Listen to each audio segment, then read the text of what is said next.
கல்வி கண் திறந்த கர்ம வீரர் என்று போற்றப்படும் பெருந்தலைவர் காமராஜர் 1954 முதல் 1963 வரை சென்னை மாநிலத்தின் தற்போதைய தமிழ்நாடு இருக்கு இல்லையா, அதோட முதலமைச்சராக இருந்து அவர் கல்வியை ஏழை மக்களின் வீடுகளுக்கே கொண்டு சென்றார் அப்படின்னா மிகையாகாது. ஒரு கிராமத்திற்கும் ஒரு பள்ளி, ஆயிரக்கணக்கான புதிய தொடக்க பள்ளிகள் துவங்கப்பட்டன. ஏழை குழந்தைகள் பசியால் பள்ளிக்கு வராமல் இருப்பதை தடுக்க பள்ளிகளில் மதிய உணவு திட்டம் விரிவுபடுத்தப்பட்டது. இதனால் பள்ளி சேர்க்கை மற்றும் வருகை கணிசமாக உயர்ந்தது. பொருளாதார வசதி இல்லாத குடும்பங்களின் குழந்தைகளும் கல்வி கற்கும் வாய்ப்புகளை பெற்றனர். இலவச பாட புத்தகங்கள் மற்றும் கல்வி வசதிகள் வழங்கப்பட்டன. புதிய பள்ளிகளுக்கு ஆயிரக்கணக்கான ஆசிரியர்கள் நியமிக்கப்பட்டனர்.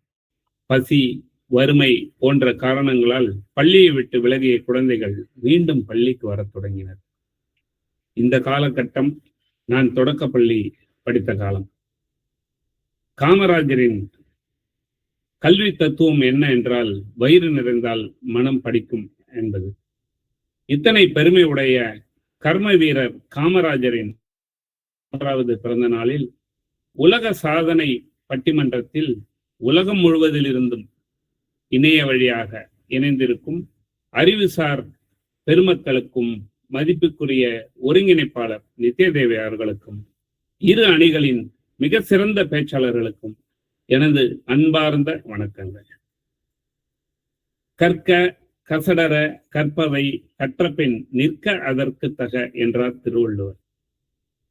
நாலெட்ஜ் இஸ் பவர் என்றார்கள் பேரறிஞர்கள். கல்வி என்பது மனிதனை வாழ வைப்பதற்காக கருவி மட்டுமல்ல, மனிதனாக வாழ வைப்பதற்கான வழிகாட்டியுமாகும். இன்றைய தலைப்பு கல்வியை பற்றி, கல்வி முறை பற்றி என்று நினைக்கும் போது மிகவும் பெருமையாக உள்ளது. ஆம், இன்று நாம் விவாதிக்க இருக்கும் தலைப்பு மிகவும் சிந்திக்க தூண்டும் ஒரு தலைப்பு. இன்றைய கல்வி முறைக்கு மிகவும் அவசியமானது தொழில்முறை கல்வியா, ஒழுக்க கல்வியா? இன்று உலகம் செயற்கை நுண்ணறிவை நோக்கி வேகமாக ஓடுகிறது. ஒரு பட்டனை அழுத்தினால் உலகமே நம் கையில் வருகிறது. உலகமே டிஜிட்டல் மயமாகிவிட்டது. இப்போது நாம் செய்து கொண்டிருக்கும் இந்த பட்டிமன்றமே தொழில்நுட்ப உதவியால் அவரவர் வீட்டில் இருந்து கொண்டே பேசிக் கொண்டிருக்கிறோம்.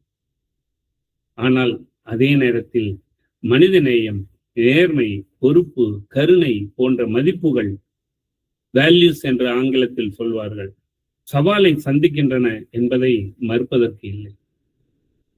தொழில்நுட்பம் இல்லாமல் யாரும் தினசரி வாழ்க்கை வாழ முடியாத நிலைமையில் உள்ளோம். இன்றைய உலகில் கணினி, AI, robotics, data science, cyber security போன்ற திறன்கள் இல்லாமல் வேலை கிடைப்பது மிகவும் கடினம். சாலையோர வியாபாரிகள் கூட ஜிபேயில் பணம் வாங்கிக் கொள்கின்றனர். ஒழுக்கம் விழுப்பம் தரலாம், ஒழுக்கம் உயிரினும் ஓம்பப்படும் என்று சொன்ன திருவள்ளுவர், ஒழுக்கம் இல்லாத அறிவு ஆபத்தை தரும் என்கிறார். அறிவு என்பது ஒரு கத்தி மாதிரி. ஒழுக்கம் உள்ளவரிடம் இருந்தால் பாதுகாப்பு, ஒழுக்கம் அகன்றவரிடம் இருந்தால் அழிவு. ஒருபுறம் தொழில்நுட்ப கல்வி இல்லையெனில் வேலை வாய்ப்பில் போட்டியிட முடியாது என்கிறார்கள். மறுபுறம் ஒழுக்க கல்வி இல்லையெனில் மனித சமுதாயமே பாதுகாப்பாக இருக்காது என்கிறார்கள்.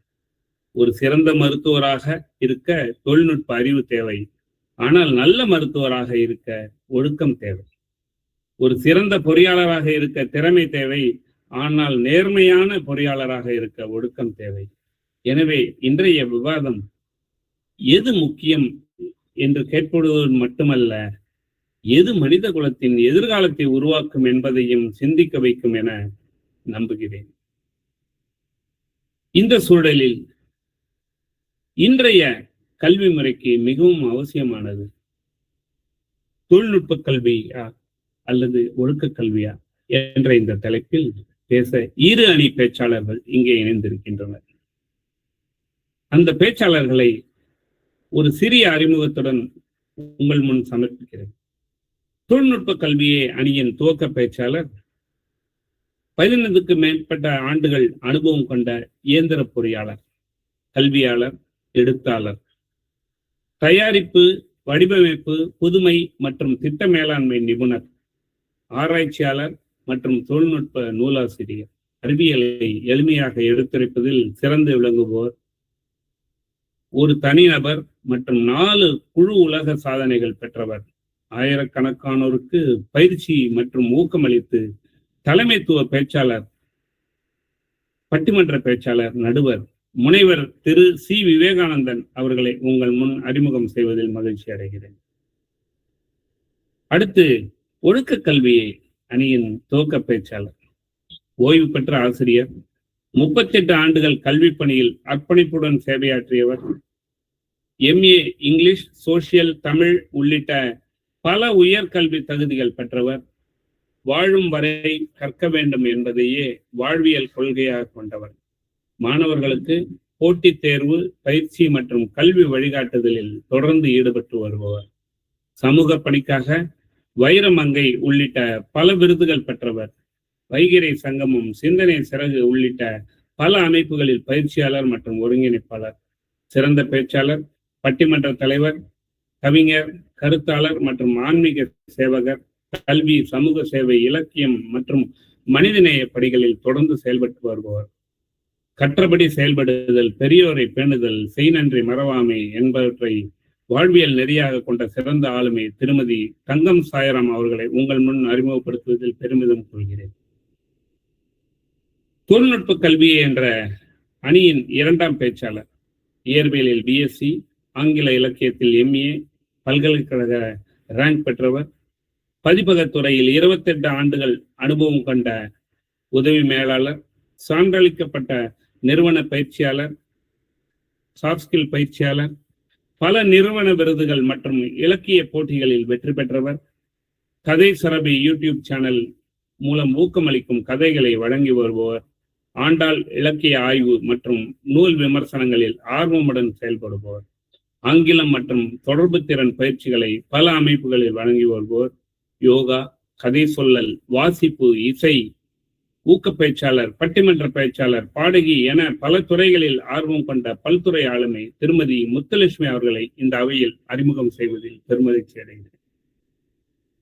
ஒழுக்க கல்வியே என்ற அணியின் 2வது பேச்சாளர், மலாய், சீனர், இந்தியர் உள்ளிட்ட பல இன மக்கள் ஒற்றுமையாக வாழும் மலேசியாவை சேர்ந்தவர், பத்துமலை கோவில், பினாங்கு, லங்காவி, ஜென்டின்மலை போன்ற சுற்றுலா மற்றும் ஆன்மீக தலங்களை நேசிப்பவர், குடும்பத்தில் லாஜிஸ்டிக் மற்றும் அஸ்ட்ரனஸ் நிறுவனங்களை நடத்தி வருபவர்கள், 5 பேரப்பிள்ளைகளின் அன்பு பாட்டி என்று கூறிக்கொள்வதில் பெருமை கொள்கிறவர், நிகழ்ச்சி ஒருங்கிணைப்பாளர், ஊக்க பேச்சாளர், பட்டிமன்ற பேச்சாளர், பாடகி திருமதி ஜானகி அவர்களை உங்கள் முன் அறிமுகம் செய்வதில் பெருமை அடைகிறேன்.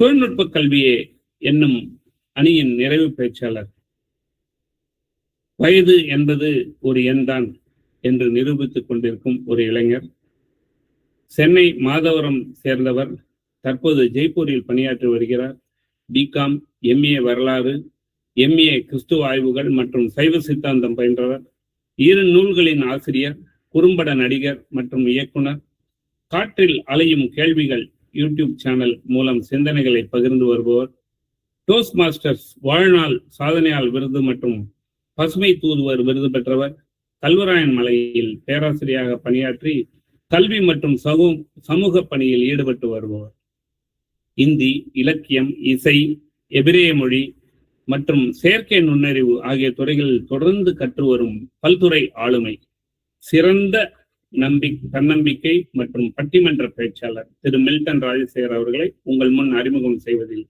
பெருமிதம் கொள்கிறேன்.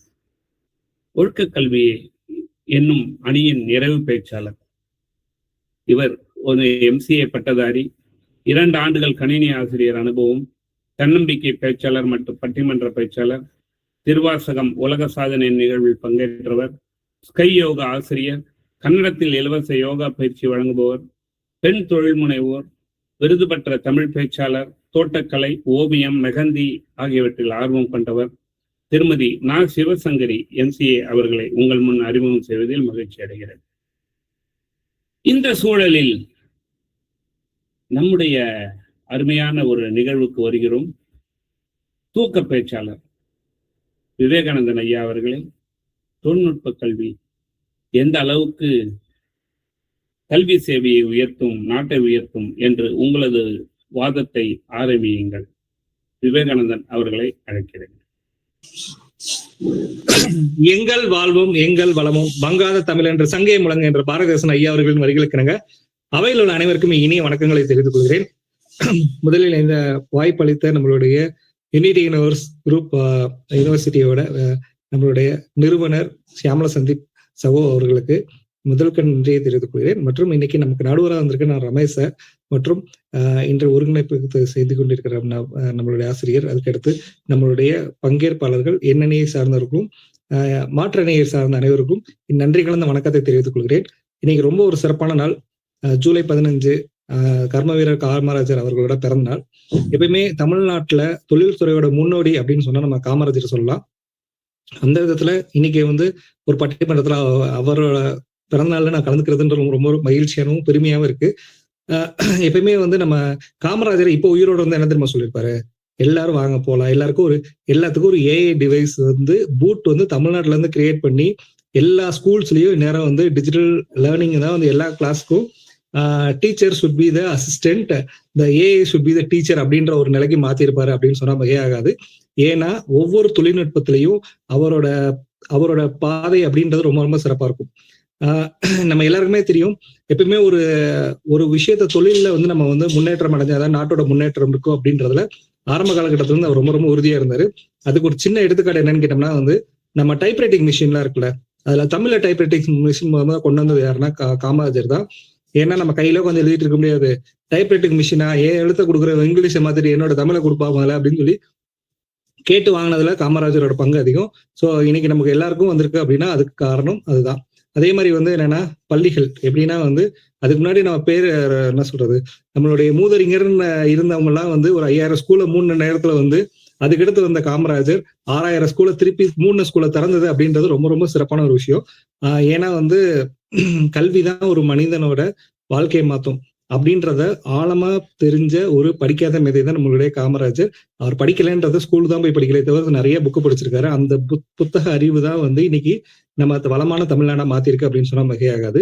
அந்த விதத்துல பார்த்தோம் அப்படின்னா எப்பயுமே ஒரு நல்ல ஒரு விஷயம் இருந்துச்சுன்னா அது யார் செஞ்சாலும் அக்செப்ட் பண்றதுன்னு ஒரு மனநிலை இருக்கும்ல, அதுல காமராஜரை அடிச்சுக்கவே முடியாது. 1920 நம்மளுடைய மதிய உணவு திட்டம் அப்படின்றது ஜஸ்டிஸ் பார்ட்டிஸ் கொண்டு வந்ததை திருப்பி நம்ம அந்த குழந்தைகள் கொடுக்கணும் அப்படின்றத முன்னெடுத்து கொண்டு வந்ததுல காமராஜரோட பங்கு ரொம்ப ரொம்ப அதிகம். அதுக்கு அடுத்து அது சத்துணவு மாதிரி அதுல முட்டை சேர்ந்து அடுத்து பழங்கள் சேர்ந்து எல்லாருமே சேர்ந்து இன்னைக்கு ஊட்டச்சத்து சிறப்பா கொண்டு வரணும் அப்படின்ற முன்னேற்றம் இருக்குன்னா அதுக்கு பாதை அமைச்சு கொடுத்தது காமராஜர் தான். அவர் இப்போ உயிரோடு இருந்திருந்தாரு அப்படின்னு சொல்லியிருந்தோம்னா ஏற்கனவே சொன்ன மாதிரி ஏஐ அசிஸ்டன்ட் சொல்றோம்ல, இப்ப பார்த்தோம்னா இந்த யூடியூப் இந்த மாதிரி வர்றப்ப வந்ததுக்கு அப்புறம் இந்த அமைப்புல இருக்க இப்ப நம்ம கலந்துக்கிட்டதுல பாதி பேரை நான் நேராக கூட பார்த்தது கிடையாது. மலேசியால இருந்து ஜாயின் பண்ணிருக்காங்க. அவங்கள ஒன்லி ஆன்லைன்ல மட்டும் தான் பார்த்துட்டு இருக்கோம். இது வரைக்கும் இந்த இணையம் பல இதயங்களை இணைச்சிருக்கு அப்படின்னு சொன்னா அது மிகையாகாது. அதே மாதிரி வால்டர்னு சொல்லிட்டு பிசிக்ஸ்ல ஒரு ப்ரொஃபசர் இருக்காரு, எனக்கு ரொம்ப ரொம்ப பிடிச்ச ஒரு ப்ரொஃபசர். அவரை நான் யூடியூப்ல தான் பார்த்தேன். அவர் என்னன்னா ஃபன் பிசிக்ஸ் அப்படின்னு ஒரு டாபிக்ல வச்சு எடுத்தாரு. அந்த வால்டர் எனக்கு எப்படி தெரிஞ்சிருக்கும். அப்போ என்னன்னா ஒரு தொழில்நுட்பம் தான் இன்னைக்கு கல்விக்கு ஒரு மிகப்பெரிய ஒரு பாலமா இருக்குது. காமராஜர் பள்ளிக்கூடத்தை திறந்தாரு அப்படின்னா தொழில்நுட்ப கல்வி இந்த உலகத்தோட கதவை திறந்திருக்கு. ஒவ்வொரு கிராமத்திலயும் ஒரு பள்ளி வேணும்ன்றது காமராஜர் கனவா இருந்தா இன்னைக்கு ஒவ்வொரு மாணவன்ற கையிலும் ஒரு டிஜிட்டல் கருவியா மாறணும் அப்படின்றதுதான் முக்கியமான ஒரு விஷயம். காமராஜர் கல்வியை மக்கள்கிட்ட கொண்டு போய் சேர்த்தாரு. ஆனா தொழில்நுட்பம் இன்னைக்கு உலக அறிவை மாணவர்கள்ட்ட கொண்டு வந்துட்டு இருக்குது. அப்ப என்னன்னா எழுத்தறிவா ஒரு வழக்கம்னு நினைச்சாரு. ஆனா இன்னைக்கு டிஜிட்டல் அறிவுன்றது ரொம்ப ரொம்ப முக்கியம். ரமேஷ் சார் சொன்ன மாதிரி இன்னைக்கு ஒரு பெட்டி கடையில இருக்கட்டும், ஒரு பூக்கடையிலனா கூட ஒரு ஜிபே வந்திருக்கு அப்படின்னா டிஜிட்டல் யுகம் மாறி இருக்குது, ஏஐ வந்திருக்கு. அப்போ இதுல இருக்கக்கூடிய விஷயத்த நம்ம எளிமைப்படுத்துறதுக்கு தான் ஏஐ மற்ற எல்லா டிஜிட்டல் எக்யூப்மெண்ட்ஸும் வந்திருக்கு. அப்ப நம்ம ரொம்ப சிறப்பா பண்ணணும்ன்றதா. இன்னைக்கு தமிழ்நாட்டுல பார்த்தோம்னா பிஹெச்எல் இருக்கட்டும், ஓஎஃப்டியா இருக்கட்டும், அதே மாதிரி என்எல்சியா இருக்கட்டும். ஏன்னா சார் என்எல்சியில ஒரு வருஷம் ஒர்க் பண்ணிருக்காங்க. என்எல்சியோட ஃபவுண்டர் யாருன்னு பார்த்தோம்னா அந்த இடத்துல காமராஜர் தான். ஸோ அதே மாதிரி மற்ற மாநிலங்களோட ஒரு தொடர்பா இருக்கட்டும். இப்போ ஒரு பக்கத்துல இருக்கக்கூடிய கபினி அணையை நாங்க கட்டித்தரோம், நீங்க தண்ணி கொடுங்க அப்படின்றதா இருக்கட்டும். அப்படி ஒவ்வொரு துறையிலையுமே எந்த துறை எடுத்தாலும் தொழில்நுட்பத்தை வச்சு எப்படி எளிமையா கொண்டு வரணும் அப்படின்றதுதான் இது. இப்ப எல்லாருமே நம்ம சென்னை சென்ட்ரல் ஸ்டேஷன் பார்த்துருப்போம். நம்ம அதுக்கு ஏத்தாப்புல பார்க் ஸ்டேஷன் இருக்கும், கீழே ஒரு சப்வே இருக்கும்ல, அந்த சப்வே கொண்டு வந்தது காமராஜர் தான். அப்போ வந்து என்னன்னா, இதுக்கு வந்து டெல்லியில இருந்து ஒருத்தர் வரணும் அப்படின்னு கேட்கறாங்க. டெல்லியில இருந்து ஒருத்தர் வந்து அப்ரூவ் கொடுத்தாருன்னா, சென்ட்ரல் கவர்மெண்டோட அப்ரூவ் இருந்தால் தான் செய்ய முடியும் அப்படின்றப்ப வந்த நபர் 2 மணி நேரம் பேசிட்டு இருந்துட்டு கடைசியா வந்து அதெல்லாம் முடியாதுங்க அப்படின்னு சொல்ற சமயத்துல வந்து, பாரு உன்னை அங்கிருந்து ஃபிளைட் டிக்கெட் போட்டு வச்சது முடியும்ன்றதுதான். முடியுன்றதுக்கு என்ன வலிப்போ அதை பாரு, அதுக்கு தான் நீங்க வந்திருக்க, அதை செய்ய முதல்ல அப்படின்னு சொல்றதா இருக்கட்டும் தெரியுமா. ஸோ அந்த விதத்துல வந்து நம்மளுடைய அவரோட தொழில்நுட்ப அறிவு அப்படின்றது ரொம்ப ரொம்ப முக்கியம். நான் ஒரு நிமிஷத்துல முடிச்சிருக்கேன். ஓகே, காமராஜர் கல்வி புரட்சி இன்று வந்து டிஜிட்டல் புரட்சியா தொடர்ந்துகிட்டு இருக்கு. காமராஜர் குழந்தைகள் பள்ளிக்கு அழைப்பதார், ஆனால் நம்ம இன்னைக்கு அவங்கள எதிர்காலத்துக்கு கொண்டு போயிட்டு இருக்க போறோம். அவர் காலத்துல கரும்புலை புரட்சியா இருக்கலாம், அன்னைக்கு செயற்கை நுண்ணறிவு தான் மிகப்பெரிய புரட்சியாக்கி இருக்குது. கல்வி மக்களிடம் கொண்டு போய் சேர்த்த கர்ம வீரர் காமராஜர். உலக அறிவை மக்கள்கிட்ட கொண்டு போகக்கூடிய சக்தி இன்னைக்கு தொழில்நுட்பத்துக்கு இருக்கு. காமராஜர் உண்மையா மதிக்க வேணும்னா அவரோட கல்விக்கணங்க தொழில்நுட்பத்தோட சேர்த்து கொடுத்தோம், ரொம்ப நல்லா இருக்கும். இன்னைக்கு வந்து பாத்தீங்கன்னா ஸ்மார்ட் கிளாஸஸ் நிறைய கவர்மெண்ட் ஸ்கூல்ஸ்ல வந்துருச்சு. இன்னைக்கு வந்து ஐசிடி ட்ரைனிங் எல்லாம் போயிட்டு எல்லா குழந்தைகளுக்கும் ஈஸியா வந்து ஸ்மார்ட் லேர்னிங் சொல்லி இருக்கிறதுனால வந்து அந்த குழந்தைகள் சீக்கிரமா ஒரு விஷயத்த ஈஸியா கத்துக்கிறாங்க, கஷ்டமான விஷயத்துக்குள்ள கத்துக்கிறாங்க. ஒரு டீச்சர் பிடிக்கல எனக்கு, அதனால அந்த சப்ஜெக்ட் பிடிக்கலன்ற நிலை மாறி போய் இன்னைக்கு யூடியூப்ல ஒரே டாபிக்க 100 பேர் பேசியிருக்காங்க, 200 பேர் பேசுறாங்க. அடுத்து எங்க தாயார் வந்து பேச போறாங்க, யாருன்னா தங்கம் சாயிரமா. அவங்க ஸ்கூல்ல 35 வருஷம் வேலை பார்த்தேன்னு சொல்லுவாங்க, ஆனா இன்னைக்கு தொழில்நுட்பத்தினால இந்த உலகம் ஃபுல்லா தெரிஞ்சிருக்காங்க அப்படின்னு சொன்னா அது மிக ஆகாது.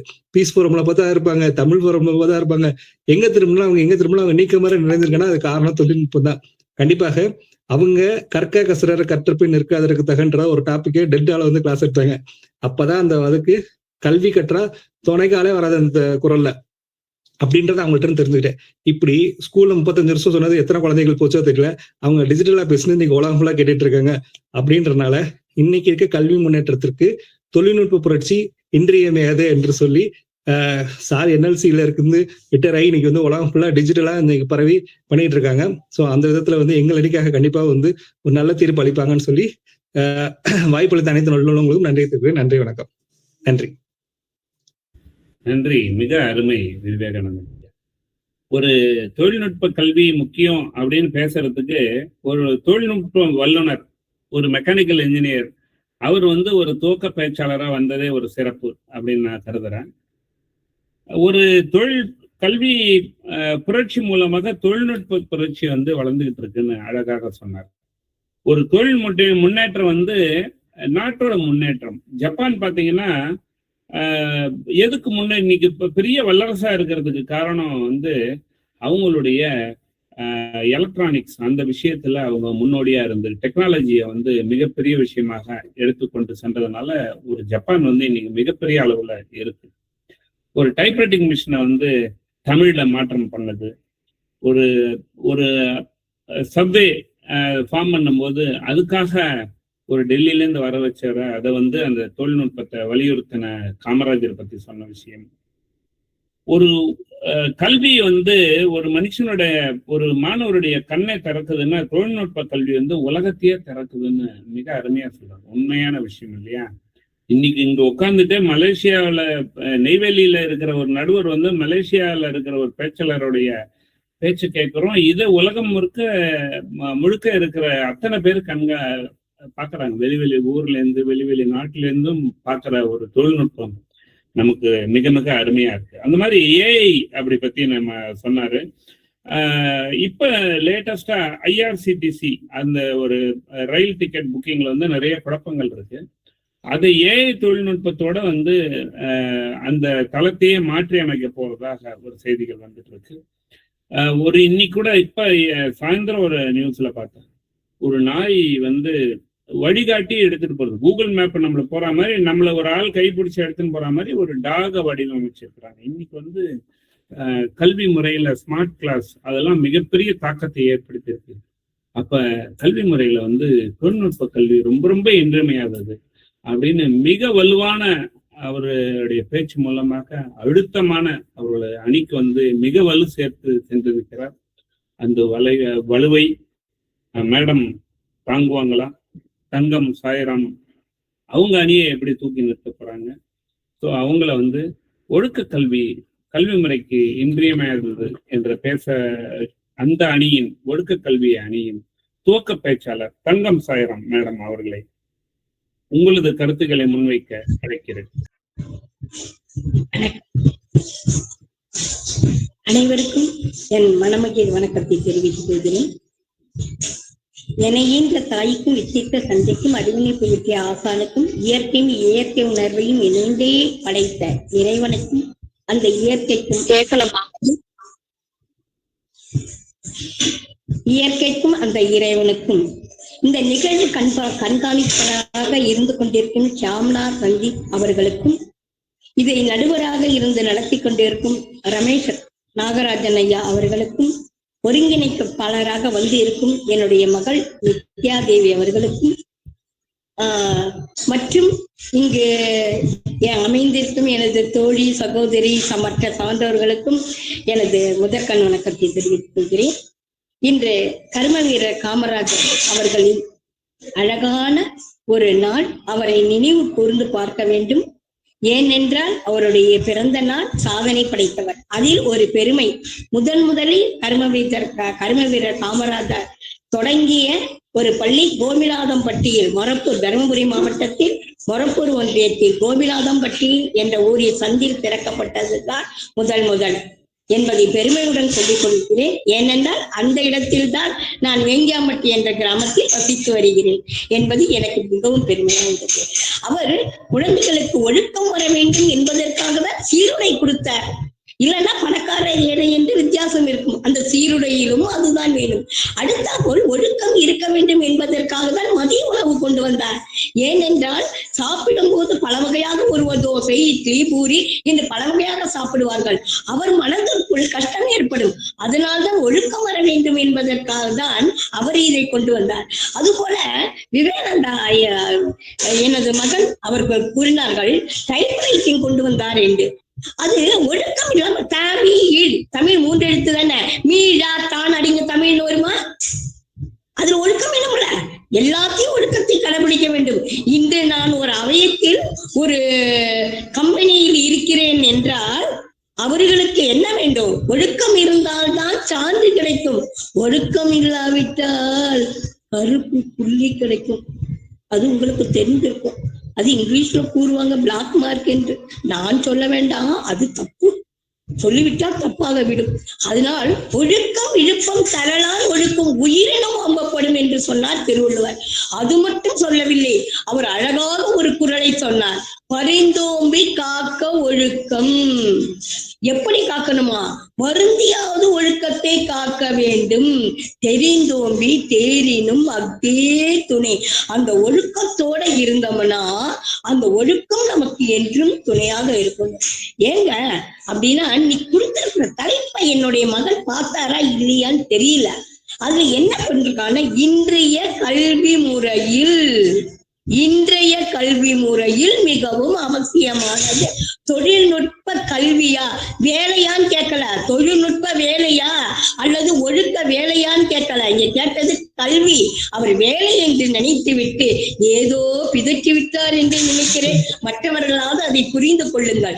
அதை சொல்வது தொழில்நுட்ப கல்வியா அல்லது ஒழுக்க கல்வியா? ஒழுக்க கல்வி இல்லை என்றால் எந்த தொழில்நுட்பத்துக்கு நம்மை அழைத்து செல்வார்கள்? படிக்கிறோம் 1வது அந்த காலத்துல நான் படிக்கக்குள்ள என்னன்னா 1வதுல இருந்து 3வது வந்தோட 3வதுக்கு ஒரு தேர்வு வைப்பாங்க. அதுல பாஸ் பண்ணா நான் 4வது போகலாம். அதே போல 6வதுக்கு ஒரு 5வது முடிஞ்சு 6வதுக்கு ஒரு தேர்வு வைப்பாங்க. அப்பதான் அந்த 6வதுல உட்காரலாம். இல்லைன்னா 5வதுக்கு தள்ளிடுவாங்க. 8வதுக்கு ஒரு தேர்வு வைப்பாங்க. அது எழுதினாலும் இதெல்லாம் கவர்மெண்ட் அரசாங்க தேர்வு. இப்ப 10வது கூட வேண்டாம், ஆல் பாஸ் அப்படிங்கிறாங்க. அப்ப என்ன, அதுக்கு ஒரு தேர்வு. அப்பதான் 9வது 10வது படிக்கலாம். அதுக்கு ஒரு தேர்வு எழுதினாலும் 11 12. இப்படி ஒவ்வொரு அரசாங்க தேர்வு எழுதி அதை ஒழுக்க முறை ஒழுங்காக படிக்கிறார்களா? அங்க தொழில்நுட்ப கல்வி வரவில்லை, ஒழுக்க முறை. இன்னைக்கு எல்லாமே ஆமா ஒழுங்காக நம்ம இந்த இதுல உட்காரக்குள்ள கூட என்ன ஒழுங்காக பேசுங்கள், நேரம் தவறாம வேண்டும். நேரம் அதிகமா இருக்குன்னா பெல் அடிச்சிருவாங்க, அடிச்சுட்டு நினைக்கிறேன். இந்த மாதிரி எல்லாம் சொல்கிறார்கள். அதனால் இன்றைய கல்வி முறையில் மிகவும் அவசியமானது ஒழுக்க கல்வியே ஆகும். ஏனென்றால் சமூகத்தின் மேம்பாட்டிற்கு அவசியமாக கருதப்படுகிறது இந்த கல்வி. அறிவுசார் திறன்களை வளர்க்கிறது. அது மட்டுமல்ல, நேர்மை, சகிப்புத்தன்மை மற்றும் பொறுப்புணர்வை வளர்ப்பது ஒழுக்க கல்வியே. இந்த பொறுப்புணர்வு இருந்தால்தான் தொழில்நுட்ப கல்வியில் உட்கார முடியும் என்பதை நான் தெரிவித்துக் கொண்டு, இன்றைய மாணவர்களின் கல்வி முறையில் மிகவும் அவசியமானது ஒழுக்க கல்வியே, ஒழுக்க கல்வியே, ஒழுக்க கல்வியே என்று அடித்து கூறிக்கொண்டு இங்க ஒழுக்கமாக எவ்வளவு அழகாக உட்கார்ந்து இருக்கும். தொழில்நுட்பத்தில் இருந்தாலும் அது அழகாக சிரித்து ஒழுக்கமாக உட்கார்ந்து இருந்தாதான் இந்த வீடியோல பார்க்க முடியும். இல்லைன்னா டக்குன்னு அங்கெல்லாம் ஆஃப் ஆயிடும். அப்படிங்கிறத சொல்லிட்டு நன்றியுடன் விடைபெறுகிற வாய்ப்பளித்தனுக்கு நன்றி, வணக்கம். தங்கம் சாய்ராமன் அவர்கள் தங்கமான பேச்சு. ஒழுக்கத்தை பத்தி அவங்க அணிய கண்டிப்பா தூக்கி தான் நிறுத்தி இருக்கிறாங்க, அப்படிதான் நம்ம சொல்லணும். ஒரு சீருடை, மதிய உணவு, இது எல்லாம் காமராஜர் ஏன் கொடுத்தாரு?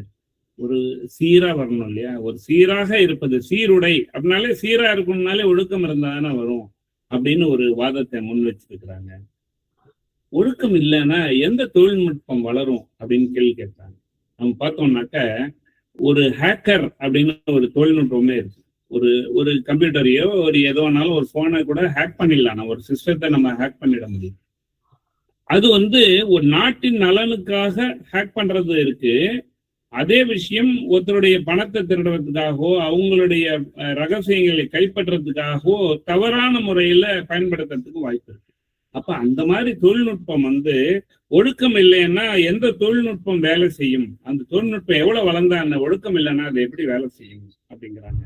நேர்மை, சகிப்புத்தன்மை, பொறுப்புணர்வு, அக்கௌண்டபிலிட்டின்னு சொல்லுவாங்க. ஒரு விஷயம் நடந்ததுன்னா அது அந்த ரிசல்ட்டுக்கு நம்ம பொறுப்பா இருக்கணும். இந்த பட்டிமன்றம் நல்லா நிகழணும்னா எல்லாருமே இதுக்கு பொறுப்பு எடுத்துக்கணும்.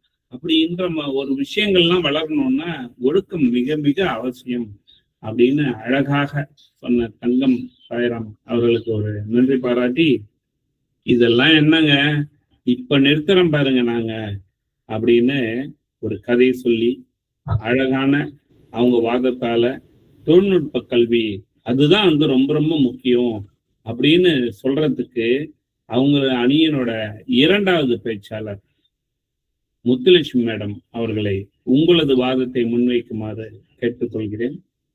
வாருங்கள் மேடம். நன்றி சார்.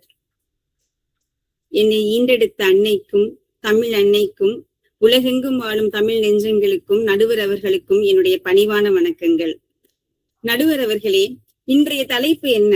இன்றைய கல்வி முறைக்கு மிகவும் அவசியமானது தொழில்நுட்ப கல்வியா ஒழுக்க கல்வியா? இதுல கீ பாயிண்டே என்னன்னா மிகவும் அவசியமானது. எது அவசியமானதுன்னு சொல்லல, இந்த ரெண்டுல மிகவும் அவசியமானது அப்படின்னு. ஒழுக்கங்கிறது ஒரு தனி மனிதனோட குணம். ஆனா தொழில்நுட்பங்கிறது இந்த உலகத்தையே இயக்குவதனால கிடைக்கிற பணம் மற்றும் அந்த கணம், அந்த ஒரு நொடி பொழுது இருக்கிறது தான் நம்ம தொழில்நுட்பத்தோட அட்வான்டேஜ்னே சொல்லலாம்.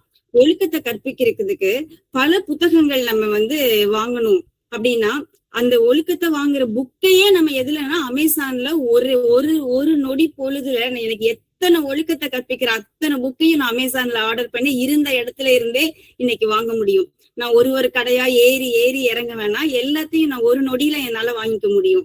அந்த அளவுக்கு தொழில்நுட்பத்துடைய வளர்ச்சி நம்ம எல்லாருக்கும் உதவுது. நமக்கு நம்ம எதிரணி தோழியில எல்லாம் என்ன சொல்லுவாங்க, தோழர்கள் எல்லாரும் என்ன சொல்லுவாங்கன்னா, நீங்க அமேசான்ல ஒழுக்கத்துக்கு புத்தகம் வாங்கலான்றீங்க. ஆனா ஒருத்தர் கிராமத்துல இருக்கிறவர் ஒரு யூடியூப்ல கோடிங் கத்துக்கிட்டு வேலைக்கே போயிட்டார். யூடியூப் பார்த்துட்டு அந்த அளவுக்கு தொழில் கல்வி கற்கணும்னு இல்ல, வீட்டுல இருந்து கிராமத்து இளைஞர் கோடிங் பாக்குற வேலை போயிட்டாரா? நான் ஒரு செய்தி படிச்சேன். நடுவர் அவர்களே, நீங்கள் கூறுவது மிகவும் உண்மை. இப்ப நீங்களே எடுத்துக்கோங்களேன், நடுவர் அவர்கள் அவங்க என்ன படிச்சிருக்காங்க பாருங்க. தொழில்நுட்பத்துலதான் ஒரு சிறந்த படிப்பை படிச்சு NLC-ல அவங்க ஒர்க் பண்ணி ரிட்டையர் ஆயிருக்காங்க. நம்ம ஜானகி மேடம் பாருங்க, மலேசியால இருக்காங்க. அவங்க பசங்க எல்லாரும் தொழில்நுட்பத்துலதான் வந்து சிறந்து விளங்குறாங்க. தங்கம் மேடம் உடைய ஸ்டூடெண்ட்ஸ் அத்தனை பேரும் ஏஐ டெக்னாலஜி கீ கோடர்ஸா இருக்காங்க. சிவசங்கரி மேம் கேட்கவே வேணாம், எம்சிஏ அவங்க அங்க உட்கார்ந்து தவறான இடத்துல போய் உட்கார்ந்துட்டாங்க. அந்த அளவுக்கு அந்த பக்கத்துல இருக்கவங்க எல்லாருமே இன்னைக்கு தொழில்நுட்பத்தால வளர்ந்து இன்னைக்கு இந்த இடத்துல இருந்து பேசுறாங்க அப்படிங்கிறதுக்கு தொழில்நுட்பம் தான் உதவி செய்யுது. நீங்க எல்லாரும் சொல்ற மாதிரி ஒழுக்கம் வந்து கற்றுக் கொடுக்கலாம். தங்கம் மேடம் சொன்னாங்க, நம்ம ஒழுக்கமா இருந்தாதான் இந்த தொழில்நுட்பத்துல வந்து நம்ம பார்க்க முடியும், நம்மளுடைய புகைப்படத்தை வந்து ஷேர் பண்ண முடியும் அப்படின்னு. அதுக்கு கூட ஒரு டெக்னாலஜி வந்து இருக்கு மேடம். எப்படின்னா ஒரு ஆப் இருக்கு, அந்த ஆப்பை நீங்க டவுன்லோட் பண்ணிட்டு இங்க பாரு, எனக்கு இப்படி வேணும், இந்த ஹேர் ஸ்டைல், எனக்கு எந்த ஹேர் ஸ்டைல் சூட் ஆகும், நான் நல்லா இருக்கேன்னா கொஞ்சம் பார்த்து சொல்லு அப்படி சொல்லி போதும். ஒரு செகண்ட்ல உங்களுக்கு 10-20 பிக்சரை கொடுக்கும். ஒரே செகண்ட் தான். நீங்க இதுக்கு போய் ஹேர் ஸ்டைலிஸ்ட் கிட்ட எல்லாம் போக வேணாம். உங்க ஃபேஸ்க்கு என்ன மேக்கப் போட்டா நல்லா இருக்கும், என்ன ஹேர் ஸ்டைல் நல்லா இருக்கும்னு ஒரு செகண்ட்ல வந்து ஆப் உங்களுக்கு எல்லா இன்ஃபர்மேஷனையும் சொல்லி கொடுத்துரும். இப்போ இருக்க ஹேர் ஸ்டைலும் நல்லா இருக்கும், இதை விட செம சூப்பர் ஹேர் ஸ்டைலும் நல்லா இருக்கும். அந்த அளவுக்கு எல்லா இன்ஃபர்மேஷனும் கொட்டி கிடக்குது தொழில்நுட்பத்துல. இந்த இடத்துல திருக்குறள்ல என்ன சொல்லுவாங்கன்னு சொன்னீங்கன்னா, ஒழுக்கம் உயிரினும் ஓம்பப்படும்னு திருவள்ளுவர் சொல்லியிருக்காருன்னு நம்மளுடைய எதிரணி நண்பர்கள் சொல்லுவாங்க. ஆனா அதே திருவள்ளுவர் வந்து இப்ப என்ன சொல்லுவாருன்னா, பாப்பா உங்ககிட்ட கூகுள் பே ஒர்க் ஆகலைன்னா நான் ஒழுக்கத்துல சிறந்தவ, அதனால எனக்காக இந்த ஒரு வாட்டி பார்த்து கொஞ்சம் செய்யுங்க, என்கிட்ட ஒர்க் ஆகல, நீங்க எனக்கு இது கொடுங்கன்னு சொன்னா யாருமே கொடுக்க மாட்டாங்க. காசு இருந்தாதான் மதிப்பு, தொழில்நுட்ப வேலை செஞ்சாதான் அந்த இடத்துல நம்மளால எதையுமே வாங்க முடியும் அப்படின்னு சொல்றது. அது ஒரு சின்ன கதை சொல்ற நண்பர் அவர்களே. இப்போ என்னன்னா ஒரு இன்டர்வியூக்கு போறாங்க ஒரு ஆபீஸ்ல. அப்போ வந்து ஒரு ஒழுக்கத்துல சிறந்த ஒரு கேண்டிடேட் போறாங்க. அப்ப உள்ள போயிட்டு, வணக்கம் ஐயா, நான் வந்து எனக்கு இந்த வேலை கொடுங்க, நான் வந்து ரொம்ப ஒழுக்கத்துல சிறந்தவன், நான் உங்களுக்காக எல்லாம் பண்ணி தருவேன் சொல்லி பணிவா சொல்றாரு. சரிப்பா, இந்த பாரு என்னோட லேப்டாப்ல கொஞ்சம் ஒர்க் பண்ணல, இந்த ஏதோ ஒரு பக் வந்திருக்கு, கொஞ்சம் தான் போராடிட்டு இருக்கேன், இதை கொஞ்சம் கிளியர் பண்ணி கொடுப்பா அப்படின்னு சொன்னாருன்னா, ஐயா நான் உண்மையே சொல்றேன், எனக்கு தொழில்நுட்பம் பத்தி எனக்கு எதுவுமே தெரியாது, நான் உண்மையை ஒத்துக்கிறேன், நான் சத்தியவான் அப்படின்னு சொன்னேன்னா, சரிப்பா நீ வீட்டுக்கு போயிட்டு வா தம்பி அப்படின்னு சொல்லி அனுப்பிடுவாங்க. அதே அடுத்த கேண்டிடேட் உள்ள வராங்க. அதே மாதிரி அவன், ஐயா இது மாதிரி சொன்ன உடனே, சரிப்பா நீயாவது இதை சரி பண்ணி கொடு அப்படி சொன்னா, ஐயா நீங்க ஒரு நிமிஷம் கொடுங்க நான் பண்ணி தர சொல்லிட்டு 2 மினிட்ஸ்ல அந்த பக்கை கிளியர் பண்ணி ரிசால்வ் பண்ணி கொடுத்துட்டாங்கன்னா, அவங்க கிட்ட பணிவும் இருக்குது, ஒழுக்கமும் இருக்குது, அது கூடவே சேர்ந்து தொழில்நுட்பமும் இருக்கு. அந்த தொழில்நுட்பம் தான் அவனுக்கு வந்து சோறு போடுது. ஒழுக்கம் வந்து நமக்கு வந்து வாழ்க்கையை கத்துக் கொடுக்கும். ஆனா அந்த அடிப்படை, அது நான் இல்லைன்னு சொல்லலாம், ஆனா அந்த ஒழுக்கத்தோடு கூடிய தொழில்நுட்பம் இருந்தா மட்டும்தான் அந்த சோறு கிடைக்கும் நமக்கு. இல்லைன்னா இன்னைக்கு இப்போ அமெரிக்கா போன்ற வெளிநாடுகள் ஒழுக்கம் முக்கியமானதுன்னு ஒத்துக்கிறீங்களா மேடம்? ஒழுக்கம் வந்து தேவை, ஆனா வெறும் ஒழுக்கம் வந்து நமக்கு சோறு போடாது. ஒழுக்கத்துடன் கூடிய தொழில்நுட்ப அறிவும் இருந்தால் மட்டும்தான் நம்மளால சிறந்து விளங்க முடியும். ஏன்னா ஒழுக்கங்கிறது வீட்டுல நம்ம வந்து பெரியவங்களை பார்த்து நம்மளே பழகி கத்துக்கிறது. அது வந்து சொல்லி கொடுக்கறதுக்கு அது ஒரு சிறப்பு கல்வியா சொல்லி கொடுக்க வேணாம். ஆனா தொழில்நுட்ப கல்விங்கிறது நம்ம பள்ளிகள்லயோ ஒரு கோர்ஸ் ஜாயின் பண்ணியோ நம்ம படிச்சு அதுல இருக்க நுணுக்கங்களை நம்ம கத்துக்கிட்டா மட்டும்தான் அதுல நம்ம திறந்து விளங்க முடியும். நம்ம வீட்டுல அப்பா அம்மா எப்படி இருக்காங்க, நல்ல அடுத்தவங்களுக்கு உதவி செய்யறாங்களா, நல்ல குணத்தோட இருக்காங்களா, நம்ம சுற்றி இருக்கிற சூழ்நிலை, இதை பொறுத்து நம்ம ஒழுக்கத்தை இது பண்ணலாம். ஆனா தொழில்நுட்ப அறிவுங்கிறது நம்ம நுணுக்கமா கத்துக்கிட்டா மட்டும்தான் நம்மளால சிறப்பா செயல்பட முடியும். நீங்க வந்து சொன்னீங்க ஹேக்கர்ஸ் எல்லாம் வந்துருவாங்க இந்த தொழில்நுட்பத்துல, அந்த டிஸ்அட்வான்டேஜ் இருக்குன்னு சொல்லிட்டு. ஆனா அந்த டிஸ்அட்வான்டேஜை ரிசால்வ் பண்றதுக்கும் டீபக் பண்றதுக்கு சைபர் செக்யூரிட்டி போர்ஸ்ல இருந்து அதையும் இது பண்றதுக்கு தொழில்நுட்பம் சிறந்து விளங்குது. அதனால எல்லா விஷயத்திலயும் சரி, நம்ம எப்படி நீங்க இது பண்ணாலும் தொழில்நுட்பம் இல்லைன்னா இன்னைக்கு இந்த காலத்துல நம்மளால சர்வை பண்ண முடியாது. அதனால இன்றைய கல்வி முறைக்கு மிகவும் மிகவும் அவசியமானது தொழில்நுட்ப கல்வியே. ஒழுக்கம்ங்கிறது அடிப்படை தான். அதை தாண்டி தொழில்நுட்பம் இருந்தா மட்டும்தான் நம்மளால சிறந்து விளங்க முடியும், வெற்றி அடைய முடியும், வெற்றி பாதையில பயணம் செய்ய முடியும் அப்படின்னு சொல்லி என்னுடைய உரையை முடித்துக் கொள்கிறேன். நன்றி. நன்றி நன்றி முத்துலட்சுமி மேடம், மிக அருமை. நுட்பத்தின் உதவியால வந்து 5 நிமிஷம் ஆனவுடனே ஒரு பெல் அடிக்க சொல்லியிருக்கிறேன். அதையும் மீறி நீங்க வந்து உங்க தொழில்நுட்பத்துக்கு நிறைய பாயிண்ட் சேர்த்துட்டீங்க. நன்றி. இன்னைக்கு கல்வி முறையில வந்து மிகவும் அவசியமானதுன்னு கேட்டிருக்கிறாங்க, அதை பார்க்காமட்டாங்க அவசரத்துல. தங்கம் சாய்ராம் மேடம், மிகவும் ரெண்டுமே முக்கியம் தான் நான் சொல்றேன். மிகவும் அவசியமானது என்ன அப்படின்னு ஒரு கேள்வி எழுப்புறாங்க. என்ன பதில் சொல்ல போறாங்கன்னு தெரியல. அவங்களோட அடுத்த பேச்சாளர் பார்ப்போம்.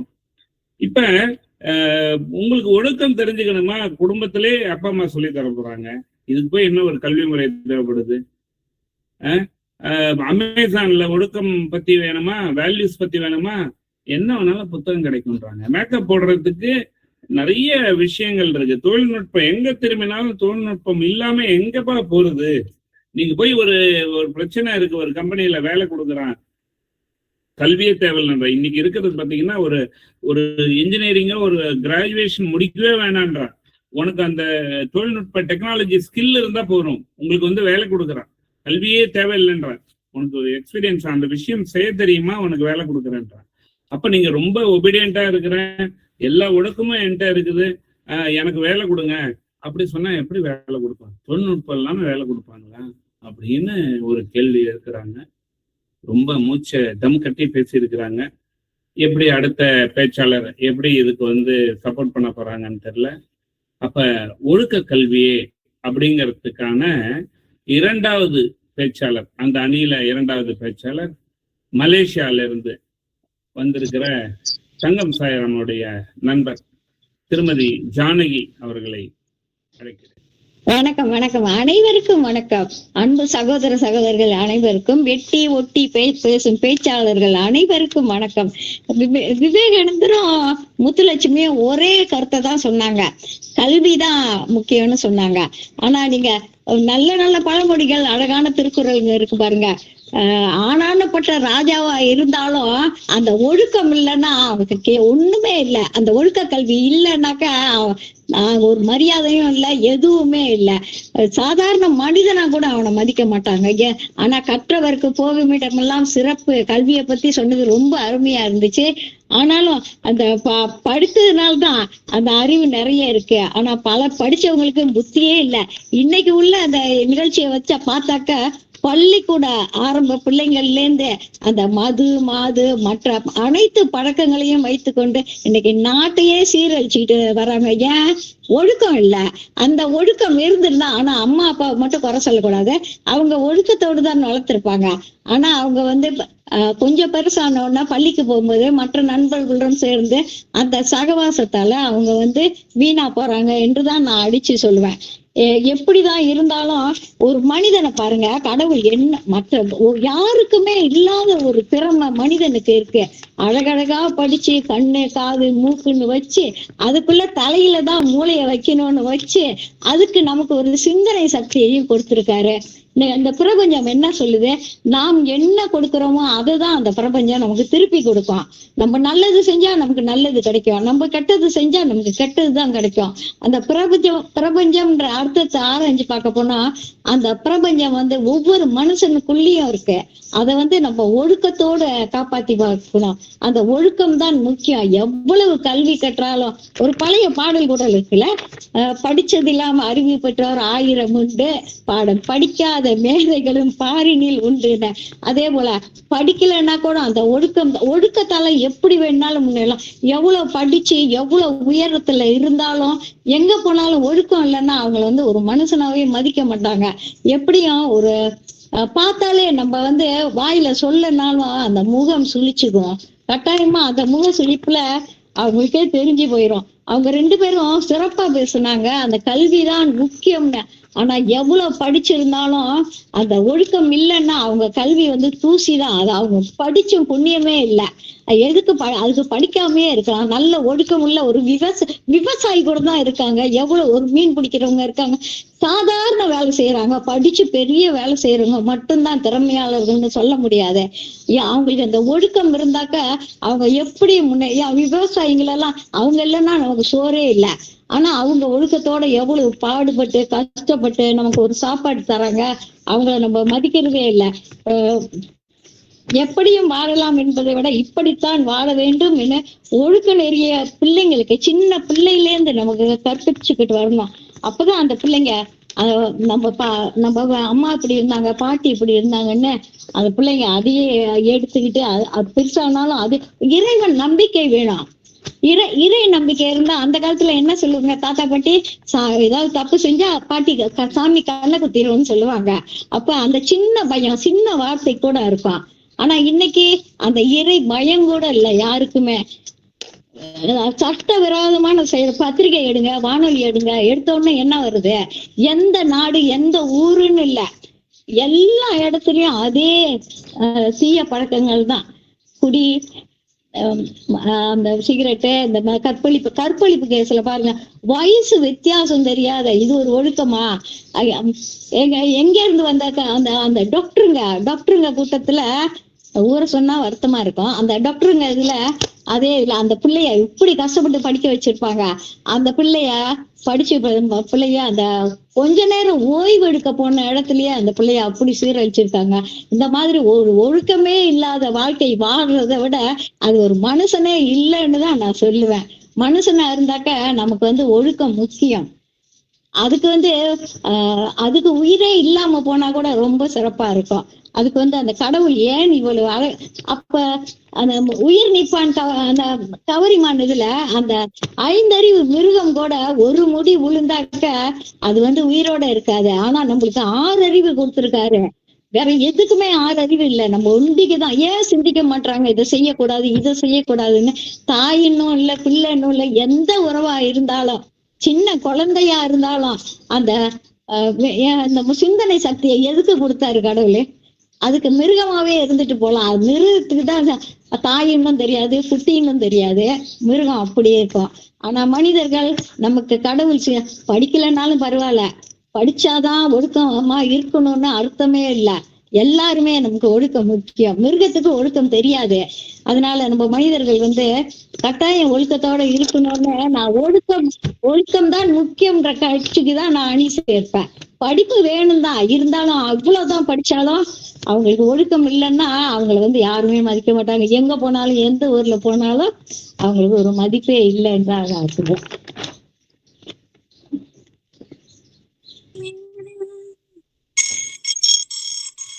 நன்றி சார். நன்றி நன்றி நன்றி. நன்றி, மிக அருமை. மலேசியால இருந்து அழகாக ஒழுக்க கல்விக்கு ஒரு முத்தாய்ப்பான கருத்துக்கள் எல்லாம் கொடுத்திருக்காங்கன்னா மிகையாகாது. நிறைய வாழ்க்கை முறையில தொழில்நுட்பம் நிறைய எல்லாம் இருக்குதான். ஆனா இப்படிதான் வாழணும்னு ஒரு நெறிமுறை இருக்கு இல்லையா?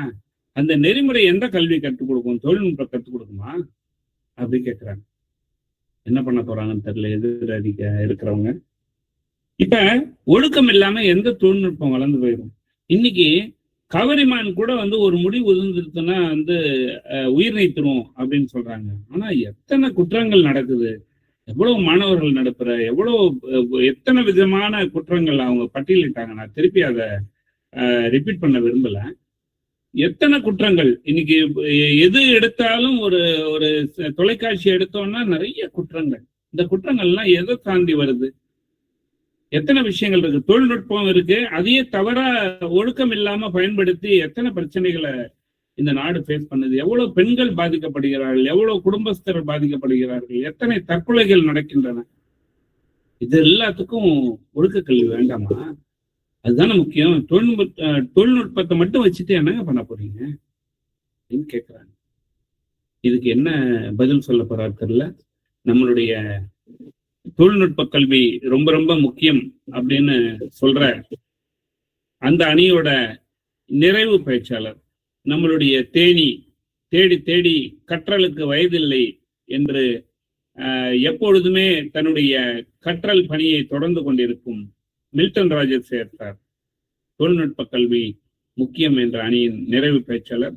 வாங்கய்யா, உங்க கருத்துக்களை அள்ளி கொடுங்கள்.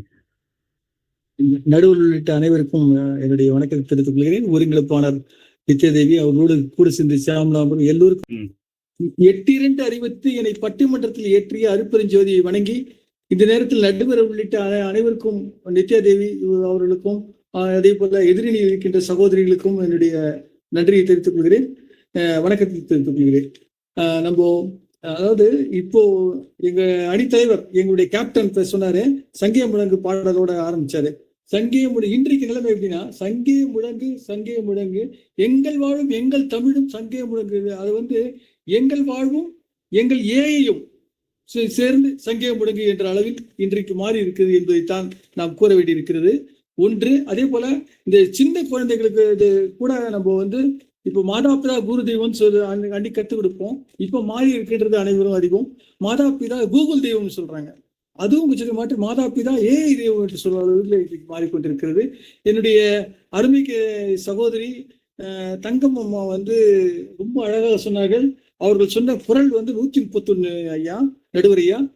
ஒழுக்கம் விழுப்பம் தரலாம், ஒழுக்கம் உயிர் நோக்கப்படும். அதுக்கு பதில் வந்து இப்போ நீங்க கேட்டீங்க, நம்ம அருமை ஜானகி அம்மாவும் சொன்னாங்க, ஒழுக்கத்தை பத்தி எல்லாம் அருமையா சொன்னாங்க. இதுக்கெல்லாம் என்னதான் பதில்னா வள்ளுவரே சொல்றாரு ஐயா, 140வது குறள், உலகத்தோடு ஒட்ட ஒழுகல் பல கற்றும் கல்லாராய்கிறார். அதாவது உலகத்தோட ஒழுங்கும்பா, இதெல்லாம் ஒழுக்கம் மட்டும் ஒழுக்கம் மட்டும் சொல்ல போறாதுப்பா.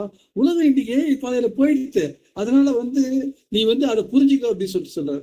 எந்த அளவுக்கு ஏஐ பாதை எந்த அளவுக்கு அது முக்கியம் அப்படின்னா, கொஞ்ச நாளைக்கு முன்னாடி வரைக்கும் கூட நம்ம வந்து பார்த்திருக்கோம், எல்கேஜி யூகேஜி முதுகுல 50 கேஜி அப்படிதான் இருக்க குழந்தைங்க. இப்போ வந்து எல்லாமே கொஞ்சம் கொஞ்சமா மாறிக்கினே வருது நடுவர்களே. இப்போ வந்து ஜப்பான்ல ஆகட்டும், சைனா ஆகட்டும் இல்ல, இப்போ இங்க ஜெய்ப்பூர்ல பாக்குற நடுவர்களே என்ன பண்றாங்க அப்படின்னாக்கா, 1ஆம் கிளாஸ் என் பேரன் படிக்கிற டிக்கில்னு பேரு, அவன் வந்து அவனுக்கு ஏஐ ஒரு சாப்டர் ஒரு புக்கு பெரிய ஒரு சின்ன புக்கு கொடுத்துட்டாங்க படிக்கிறதுக்கு இந்த 1ஆம் கிளாஸ்க்கு. அப்படின்னா எந்த அளவுக்கு எல்லாமே மாறிக்கொண்டு காமராஜ் பிறந்த நாள்ல இதை வந்து சொல்றதுக்கு ரொம்ப மகிழ்ச்சியான ஒரு இதுவா நினைக்கிறேன், ரொம்ப சந்தோஷமா நினைக்கிறேன். கொஞ்ச நாளைக்கு முன்னாடி நடந்த ஒரு சின்ன சம்பவம், ஜெய்ப்பூர்ல இங்க இருக்கும்போது திடீர்னு சிலிண்டர் பிரச்சனை வந்து எல்லா இடங்கள்லயும் பிரச்சனை வந்து இங்கேயும் வந்தது. அப்போ வந்து எல்லாமே வீட்டுல வந்து டென்ஷன், சுத்தமா ஒண்ணுமே இல்லை. திடீர்னு வந்து ஃபோன் பண்ணி கேட்டேன், எதுவும் பண்ணல. நான் நண்பர்களுக்கு ஃபோன் பண்ண, நம்ம நண்பர்கள் வந்து சில நண்பர்கள் ட்ரை பண்ணேன், எல்லாம் நல்ல நண்பர்கள் ஒழுக்கத்தோட இருக்கவங்க, போனே எடுக்கல. அப்புறம் கேஸ்ல கம்பெனில ஒர்க் பண்ற ஒருத்தர், அவர் ஏதாவது ஹெல்ப் பண்ணான்னு பார்த்தேன், அவரும் வந்து போன் எடுக்கல. எல்லாம் நல்ல ஒழுக்கமாச்சே, அதனால வந்து எடுக்க மாட்டாங்க. ஸோ அப்போ என்ன செய்யுதுன்னு தெரியாம சற்று வருத்தப்பட்டு என்னுடைய அன்பு தோழி முத்துலட்சுமி கிட்ட கேட்டேன், என்ன செய்யறதுன்னு. ஒன்னும் கவலைப்படாதீங்க, யூ கோ டு ChatGPT கேளுங்கன்னாங்க. அந்த அம்மா கொடுத்த அட்வைஸ் ChatGPT போய் கேட்டேன். நீ இதுக்கா கவலைப்படுற, கவலையே படாத, நான் ஐடியா சொல்றேன்ட்டு 100 ஐடியா சொல்லிச்சு. ஜஸ்ட் ஒரு 2 மினிட்ஸ்க்குள்ளேயே. எங்க இருக்குது அதுக்கு வந்து கேக்குது, நீ வந்து அந்த புக்கு கேஸ் ரிசிப்ட் புக் இருக்கா, அந்த புக்கினுடைய இதை எனக்கு அனுப்பு அப்படின்னு சொல்லுது. அப்புறம் வந்து என்ன பிரச்சனை, இது 30 கேஜி 25 கேஜி அது மாதிரி கேஸ், அது சின்னது வாங்கிக்கப்பா, 5 கேஜி இன்னைக்கு ஓட்டுரு, நாளைக்கு வந்துடும். அப்புறம் வந்து அதுக்கப்புறம் அது ஐடியா சொல்லுது வந்து, உங்களுக்கு வந்து என்னுடைய இந்த தகவல்லாம் சொன்ன பாடு அதெல்லாம் ஒன்றும் பிரச்சனைப்பா, கோடவுன்ல இருக்குப்பா. யார் சொல்றது, ChatGPT. அங்க போய் கேளு. அங்க போய் கேட்கும் போது யாராவது கவனிக்கணும்னு சொல்லுவோம், அதை பத்தி தயங்காம கவனிச்சிரு அப்படின்னு சொல்லிட்டு அது சொல்லுது. இவ்வளவு சொல்லி இது மட்டும் சொல்லாமல் இல்ல, அதுக்கப்புறம் வந்து எனக்கு ஐயா, நான் இன்னைக்கு ஒரு ஆன்மீக சுற்றுலா போகலாம் 2 நாள் கழிச்சுட்டு ஒரு ChatGPT எல்லாம் கேட்டேன். நான் போற ஆன்மீக கோவிலுடைய பேர்கள் எல்லாம் போட்டு, இதுக்கு எப்படி போகலாம், ஒரு டூர் பிளான் ரவுண்ட் பிளான் போட்டு கொடுங்கன்னு கேட்டேன். அதுக்கு வந்து அழகா போட்டு, இங்க சாப்பிடுங்க, இந்த ஊர்ல சாப்பிடுங்க, இந்த ஊர்ல லஞ்ச் சாப்பிடுங்க, இந்த ஊர்ல பிரேக்ஃபாஸ்ட் எடுங்க அப்படின்னு ChatGPT சொல்லி ஐடியா கொடுக்குது. நீங்க 3:30 மணிக்கு வந்து திருப்பி தூங்கிடலாம் அப்படின்ட்டு, ரெஸ்ட் எடுக்கலாம் அப்படின்ற அளவுக்கு இன்னைக்கு வளர்ந்துருச்சுங்க. நீங்க தொடருங்க. அதாவது அந்த அளவுக்கு இன்றைய காலகட்டத்துல இன்றைக்கு வந்து எது முக்கியம் அப்படின்றதான் கேள்வி. அந்த அடிப்படையை பார்க்கும்போது தொழில்நுட்பமா இதுவான்னு கேட்கும்போது தொழில்நுட்பம் வந்து எங்கேயோ போயிடுது அப்படின்னு சொல்லிட்டு தான். அதாவது வந்து இப்போ இன்னைக்கு லேட்டஸ்டா ஒரு தகவல் சொல்றேன் நடுவர்களே. இப்ப சமீபத்துல வரும்போது படிச்சேன். அதாவது நம்ம பூமிக்கு அடியில ஒரு 8வது கான்டினென்ட் ஒன்று இருக்குன்னு சொல்றாங்க. அதுக்கு பேர் ஜிலேலண்டா அப்படின்னு சொல்றாங்க. இது வந்து 95% வந்து இதுல வந்து நம்ம பூமி கடியில இருக்குன்றது இப்ப கண்டுபிடிச்சிருக்காங்க. இது எப்படி நடுவரை கண்டுபிடிச்சிருக்காங்க, அவங்க கண்டுபிடிச்சது ஒரே ஒரு காரணம் தான், இதுதான் தொழில்நுட்பம் மட்டும்தான். ஸோ இன்றைக்கு வந்து தொழில்நுட்பம்ன்றது வந்து எந்த அளவுக்கு இருக்குன்றது ஒழுக்கம் முக்கியம் இல்லைன்னு சொல்ல. நாங்க எங்க அணித்தலைவரும் சொன்னாங்க, முத்துலட்சுமி மேடம் சொன்னாங்க, ரொம்ப முக்கிய தொழில். ஆனா அது வந்து ஒரு பக்கம் இருந்தாலும் இன்றைக்கு வந்து காம்படிட்டிவ் வேர்ல்டுல போட்டி போடுகிற உலகில் நீட்டுன்னு சொல்றாங்க, அது சொல்றாங்க, என்னென்ன பல காரியங்கள் விண்வெளி சொல்றாங்க. அதெல்லாம் இப்போ அப்துல் கலாம் பத்தி நிறைய பேசுறாங்க நடுவர்களே, எல்லாருக்கும் தெரியும். ஆனா அப்துல் கலாம் மைனஸ் தொழில்நுட்பம்னா அவர் என்ன நிலைமை ஆயிருப்பார். ஸோ அவர் வந்து இதுதான் நடுவர்களே, கிராமத்து பையன் கிட்ட போய் சொல்றாரு அப்துல் கலாம், அவர் வந்து நான் என்ன செய்யணும் பைலட் ஆகிறதுக்குன்னா, அதுக்கு அவர் சொல்ற ஒரு 2 இப்போ நம்ம உறுதிமொழி எடுத்துக்கின நடுவர்களே, அதுல கூட ஆரம்பிக்கும் போது லைஃப் லாங் கத்துக்கொள்வோம். அருமையான சகோதரி வந்து முதல்ல இருந்து படிச்சாங்க, லைஃப் லாங் லேர்னிங்கா இருக்கணும்ட்டு. அந்த லைஃப் லாங் லேர்னிங் இருக்கிறதுக்கு அப்துல் கலாம் வந்து ஒரு ஒரு ஒரு ஃபார்முலா மாதிரி ஒரு சின்ன பாடல் கத்துறாரு நடுவர்களே. அந்த குழந்தைக்கு யாரு, அந்த கிராமத்து பையன் கிட்ட என்ன சொல்லுவாருன்னா, நீ வந்து நான் பிறந்தேன் அருட்பெரும் பண்புடன், நான் பிறந்தேன் ஞானத்துடன் சொல்லிட்டு கடைசியில முடிக்கிறாரு, நான் பிறந்தேன், நான் பறப்பேன் பறந்து கொண்டே இருப்பேன், பூமியில் தவழாது இருப்பேன்னு சொல்லி அது வந்து காரணம் என்ன? அதாவது இது ஒரே ஒரு கருத்தை மட்டும் முடிச்ச நடுவில், அவர் வந்து பைலட் ஆகணும்னு சொல்லி ஆசைப்பட்டார் நடுவில், பிரசிடென்ட் ஆயிட்டாரு. அதுக்கப்புறம் வந்து பைலட்டை கத்துண்டு அவர் போய் வந்து ஆஃப்டர் பிக்கு ஒரே ஒரு ஆள் அவர் தான், நம்ம விவேக் சார் கூட கொஞ்ச நாள் சொன்னாரு, அது கத்துன்னு அதை ஓட்டினாரு அப்படின்னா அது காரணம் தொழில்நுட்பம் தான். அந்த தொழில்நுட்பமே இன்றியமையாது என்று கூறி இந்த நல்ல இன்னைக்கு சாட்டி எப்படி கேட்கும்போது உங்களை பத்தி கூட சொல்லிச்சு நடுவர்களே, என்ன சொல்றேன்னா பிபிடி எல்லாம் போட்டு இன்னைக்கு காலைல பேசினாரு, அவர் அந்த ரமேஷ் நெய்வேலி ரமேஷ் தானே நீங்க பேச போறாரு, ரொம்ப நல்லா பேசுவாரு, நல்ல தீர்ப்பு சொல்றாரு, அது சொல்லிச்சு நடுவர்களே, அதை நான் வந்து நீங்க கடைபிடிப்பீங்கன்னு சொல்லி கேட்டு நன்றி தெரிவித்துக் கொள்கிறேன். அனைவருக்கும் வணக்கம். நன்றிங்க ஐயா. என்னையும் தெரிஞ்சு வச்சிருக்கு சாட் ஜிபிடி, பரவாயில்ல, நன்றி. எல்லாருமே தெரிஞ்சிருக்கோம். நம்ம அது கூட வந்து சாட் ஜிபிடி பற்றி பேசணும்னா முதல்ல நம்மளை அறிமுகப்படுத்திக்கணும். என்ன கேட்கிறோமோ அதை கொடுக்கும், கடவுள் மாதிரி ப்ராம்ப்டிங்னு சொல்லுவாங்க. நம்ம என்ன இன்னைக்கு கூட என்னுடைய ஒரு பயிற்சியில எங்க குடும்பம் சின்ன வயசுல நாங்க இருந்த குடும்ப சூழல் போட்டு எனக்கு ஒரு படம் கொடுன்னோடனே அது படம் கொடுத்து இன்னைக்கு பயிற்சியில் நான் அதை வந்து உபயோகப்படுத்தினேன். ஸோ அருமையா ஒரு தொழில்நுட்ப கல்வியோட அவசியத்தை எப்பவுமே சீனியர் தான் அப்படின்ற மாதிரி நம்ம சொல்லலாம். ஏபிஜே அப்துல் கலாம் மைனஸ் தொழில்நுட்பம் நினைச்சு பாருங்கன்றார். அவ்வளவு பெரிய விஷயம் இல்லையா? தொழில்நுட்பம் இல்லாத ஏபிஜே அப்துல் கலாம எத்தனை பேருக்கு தெரியும்? அவருடைய ஒழுக்கம் மட்டும் போருமா? தொழில்நுட்பத்துல எந்த அளவுக்கு சிறந்து விளந்திருக்கார் சொல்றாரு. ஊரோடு ஒட்டு ஒடுகள் அப்படின்னு சொல்றாருன்றாங்க. ஸோ உலகத்தோட சேர்ந்து போகணும். எல்கேஜி யூகேஜி முதுகுல 50 கேஜி அதெல்லாம் மாறி போச்சு இல்லை.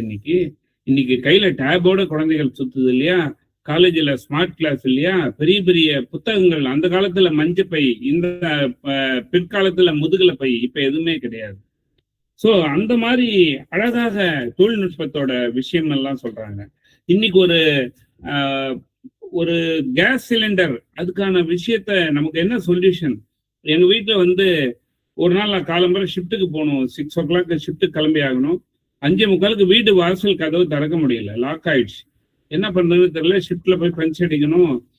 என் பையனையும் எழுப்பிட்டு என்னடா திறக்கல என்னன்னு பாரு அப்படின்னு ட்ரை பண்ணி நானும் கிளம்பிட்டு இருக்கிறேன்.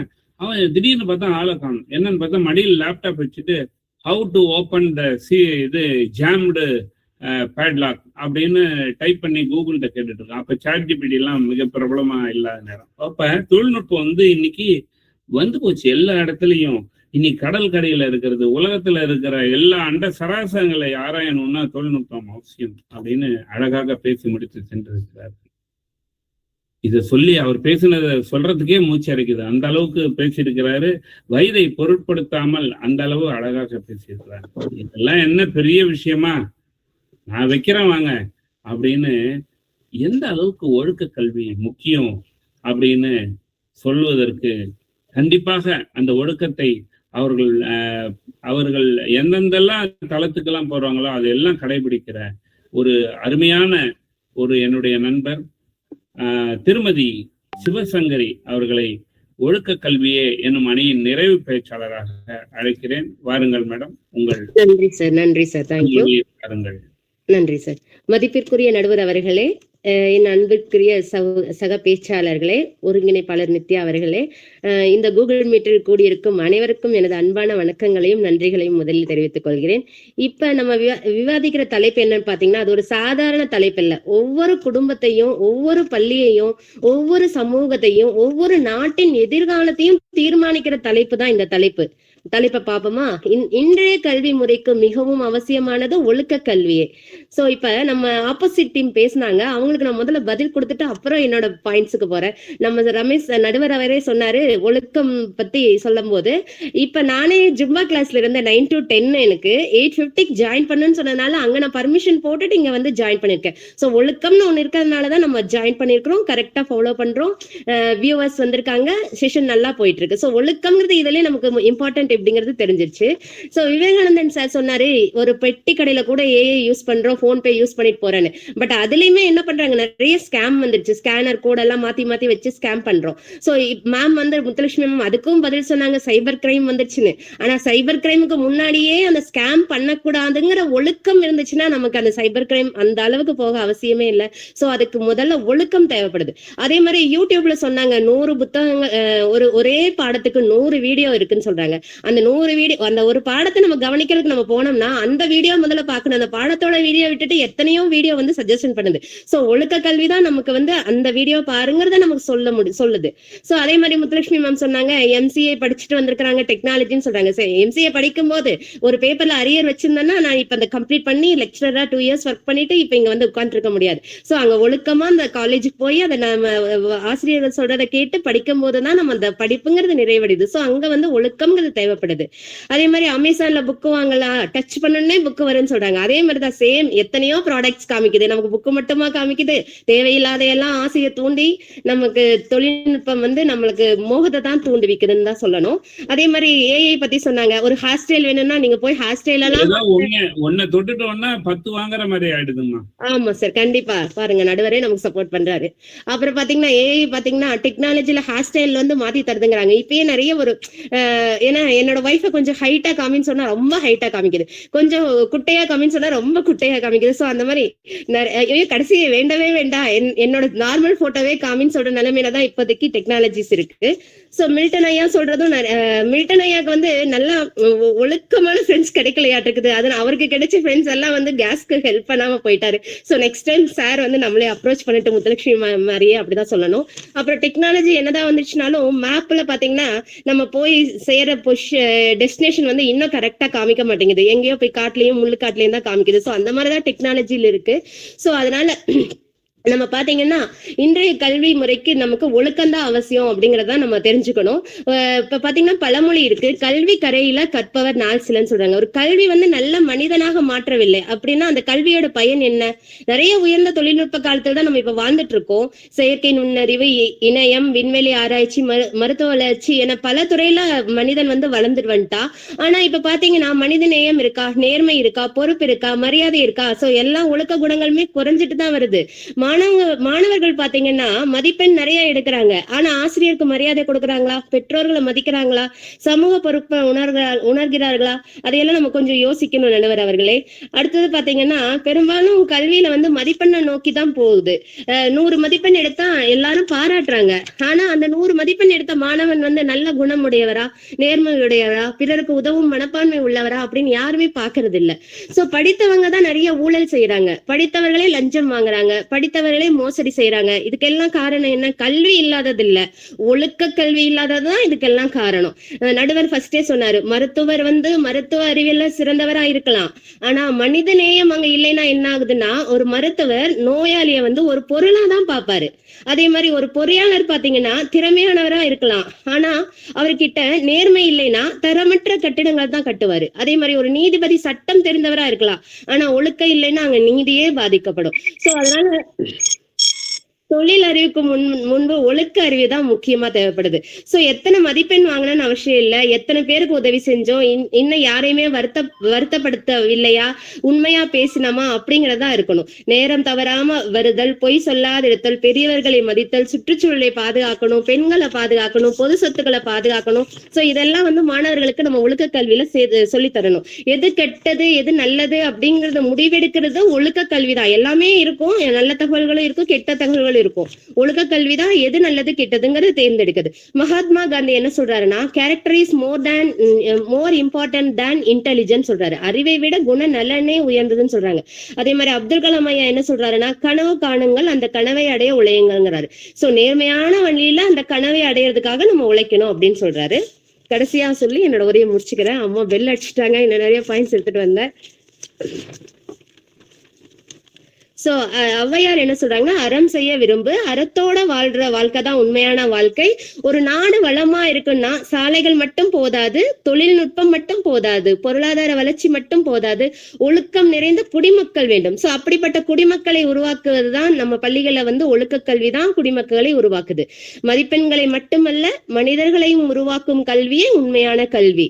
அறிவை வளர்க்கும் கல்வியுடன் பண்பை வளர்க்கும் ஒழுக்க கல்வியும் இன்றைய கல்வி முறைக்கு மிகவும் அவசியம் என கூறி எனது உரையை முடித்துக் கொள்கிறேன். நன்றி, அனைவருக்கும் நன்றி, வணக்கம். நன்றி நன்றி நன்றி நன்றி. நல்ல கைத்தட்டல் கொடுக்கலாம். ஒரு நிறைவாயிருக்கு இந்த பட்டிமன்றம், அப்படிதான் நம்ம சொல்லணும். 2 அணி பேச்சாளர்களும் அழகான கருத்துக்களை. ஒரு பட்டிமன்றம் என்பது பார்த்தோம்னா எதிரெதிராக நம்ம வாதம் செய்து கொள்வதில்லை.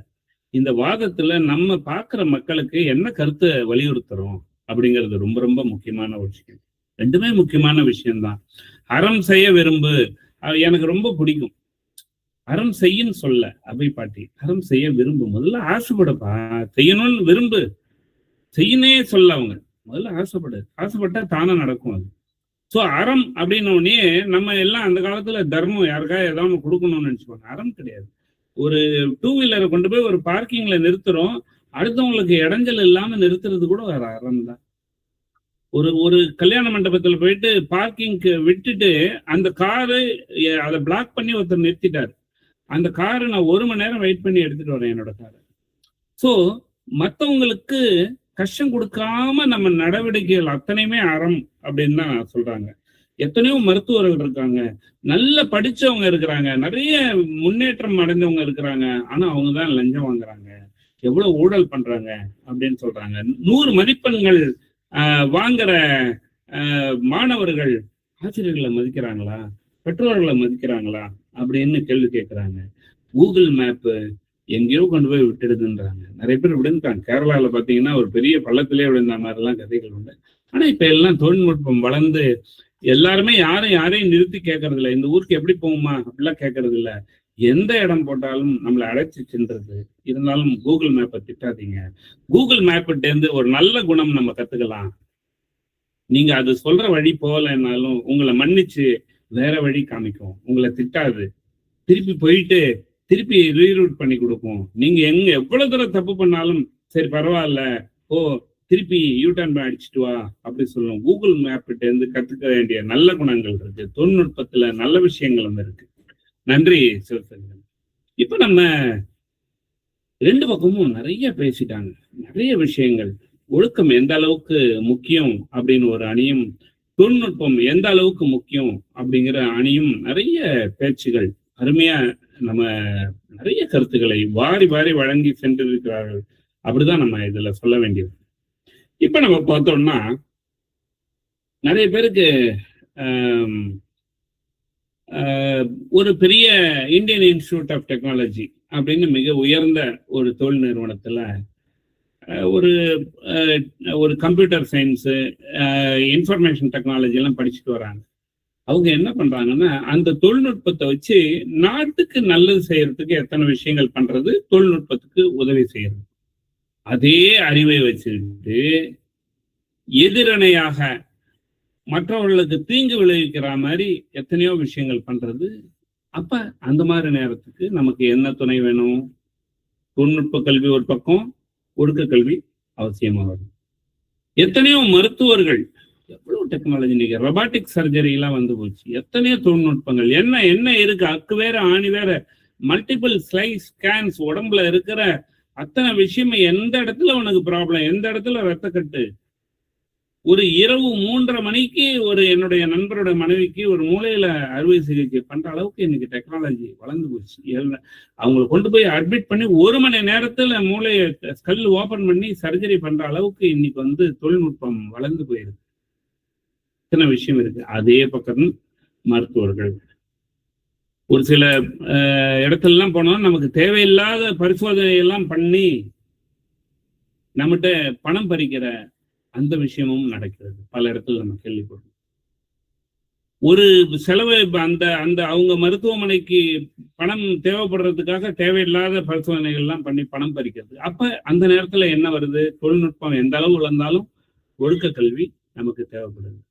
எத்தனையோ கட்டடம், சென்னையில ஒரு மிகப்பெரிய கட்டடம் இடிக்கப்பட்டது தெரியும். என்ன காரணம்னா அவ்வளவு பெரிய கட்டடத்துக்கு ஒரு பெரிய தொழில்நுட்பம் தெரிஞ்ச ஒரு இன்ஜினியர் தான் அதுக்கு பிளான் போட்டிருப்பாங்க, அழகாக வடிவமைச்சிருப்பாங்க. ஆனா இந்த ஒடுக்கம் அப்படிங்கிற விஷயம் மிஸ் ஆகி அந்த கட்டடம் இடிகிற நிலைமையில இருந்த உடனே அந்த 2 கட்டடத்தையும் இடிச்ச நிகழ்வு நம்ம மறந்திருக்க மாட்டோம். அப்ப அந்த நேரத்துல தொழில்நுட்பம் வளர வளர ஒரு பக்கம் தொழில்நுட்பம் வீக்கம் போயிட்டே இருக்குது, ஒரு பக்கம் பாத்தீங்கன்னா ஒடுக்கம் குறைந்து கொண்டே இருக்கு. எத்தனை விஷயங்கள் பார்க்கிறோம், எவ்வளவு குற்றங்கள் பார்க்கிறோம், எத்தனை இப்ப அருகாமையில ஒரு கம்பெனியோடைய ஒரு இடத்துல ஏதோ ஒரு மருந்துகள் எடுத்துட்டு போயிட்டு இருக்காங்க, டேப்லெட்ஸ். அதை போயிட்டு போட்டை மடக்கி பார்க்கும்போது எங்கேருந்து வந்ததுன்னு பார்த்தா ஒரு கம்பெனி பேர் சொல்றாங்க. அந்த கம்பெனிக்கு ஃபோன் பண்ணி கேட்டா எங்கள்கிட்ட தயாரிக்கலன்றேன். கடைசியா பார்த்தா இன்னைக்கு ஒருத்தர் நியூஸ்ல பாக்குறோம், பாண்டிச்சேரி கிட்ட ஒரு கம்பெனி போலி மருந்து கம்பெனிய மூடி இருக்கிறாங்க. தொழில்நுட்பத்தை வச்சு அப்படியே நம்ம வேடிக்கையாக சொல்லுவாங்க, நம்ம கஷ்டப்பட்டு மொபைல் போன் கண்டுபிடிப்பான், நம்மால கஷ்டப்பட்டு மிஸ்டு கால் கண்டுபிடிப்பாங்க. மிஸ்டு கால்லயே கம்யூனிகேட் பண்ணிப்பாங்க ஒரு காலத்துல. இப்பதான் கால் எல்லாம் ஃப்ரீ ஆயிடுச்சு. ஸோ இந்த மாதிரி ஒடுக்கம் குறையதுனால தொழில்நுட்பம் வேலை செய்யாம போகுது. இப்ப பார்த்தோம்னா நம்ம இந்த பட்டிமன்றத்துல 2 அணிகள் மிக தெளிவாக ஒரு விவாதம் பண்ற அளவுக்கு தர்க்க ரீதி கூட தங்களுடைய வாழ்க்கை அனுபவங்களை அழகாக பகிர்ந்து எடுத்துரைச்சாங்க. எந்த பாயிண்டையும் நம்ம குறைவாக மதிப்பிட முடியாது. தொழில்நுட்ப அணியில என்ன சொல்றாங்க, உலக போட்டியில வெல்லணும்னா தொழில்நுட்ப அறிவு அவசியம் இல்லையா? நீங்க வெறும் ஒடுக்கத்தை வச்சுட்டு போய் என்னத்தை சால்வ் பண்ண போறீங்க? ஒரு உலக அளவுல போட்டி போடணும்னா தொழில்நுட்பம் வேணும் தானே இல்லையா? அப்ப வேலை வாய்ப்பு, பொருளாதார முன்னேற்றம், புதுமையா ஏதோ ஒண்ணு விஷயம் பண்ணணும், ஆராய்ச்சி பண்ணணும், எல்லாத்துக்கும் அடித்தளம் தொழில்நுட்பம் அப்படின்னு அந்த அணிகள் கூடுறாங்க.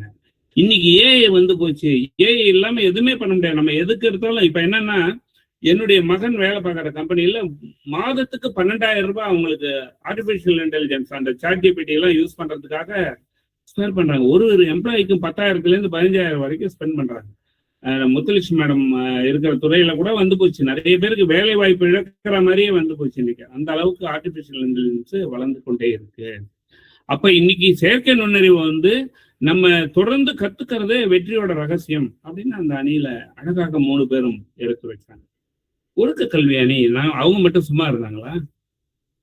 என்ன அறிவு இருந்தாலும் அதுக்கு வழிகாட்டுறது ஒழுக்கம் தானே. நேர்மை, பொறுப்பு, மனித நேயம், இதெல்லாம் தொழில்நுட்பத்துல எங்கப்பா இருக்கு? ஏதாவது ஒரு ஆண்ட்ராய்டு போன் வச்சிருக்கோம், ஆண்ட்ராய்டை கண்ணில் பார்க்க முடியுமா? It's operating system. அப்ப நேர்மைங்கிறத கண்ணில் பார்க்க முடியாது, செயல்கள்ல தான் பார்க்க முடியும். பொறுப்புணர்வு அப்படிங்கிறத உணரதான் முடியும். மனித நேயம் அப்படிங்கிறத எடுத்து காமிக்க முடியும், ஒரு எக்ஸாம்பிளா தான் காமிக்க முடியும். அப்ப அதெல்லாம் இல்லாத அறிவு ஆபத்தானது அப்படின்னு அழகா வலியுறுத்தி இருக்கிறாங்க. ஒரு குடும்பமாகட்டும், ஒரு சமூகமாகட்டும், ஒரு நாடாகட்டும், எல்லாத்துக்கும் நிலைத்தன்மை.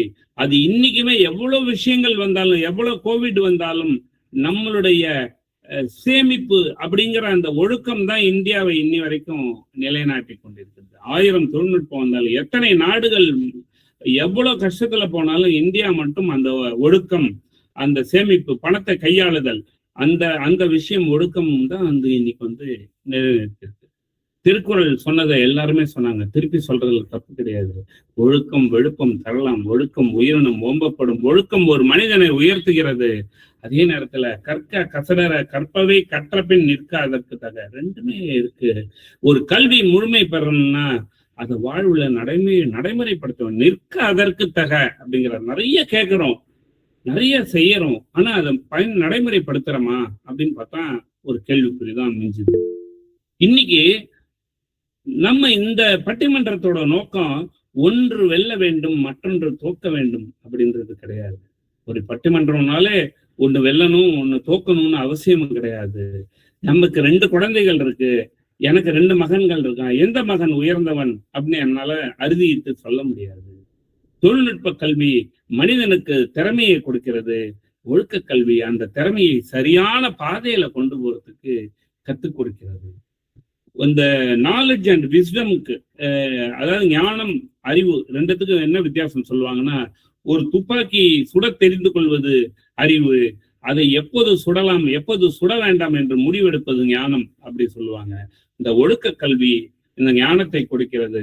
அந்த திறமையை சரியான பாதையில பயன்படுத்த கற்றுக் கொடுக்கிறது.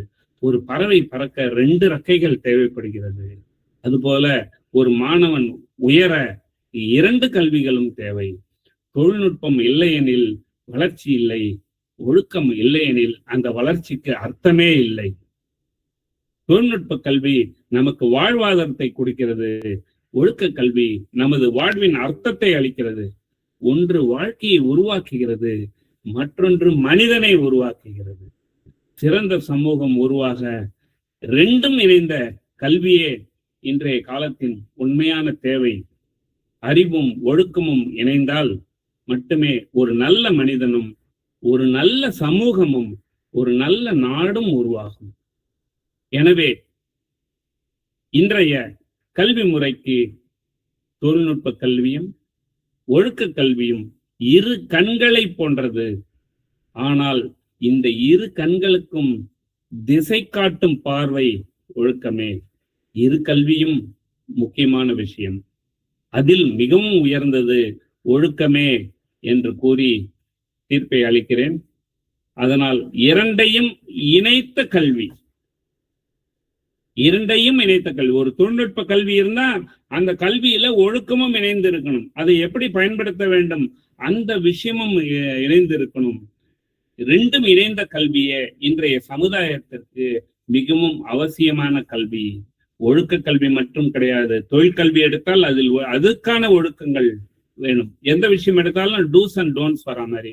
அப்போ ஒரு சமுதாயத்துக்கு மிக அவசியமான கல்வி இந்த 2ம் இணைந்த கல்வியே என்று கூறி இன்றைய பட்டிமன்றத்தின் சமநிலை தீர்ப்பாக அறிவிக்கிறேன். நன்றி.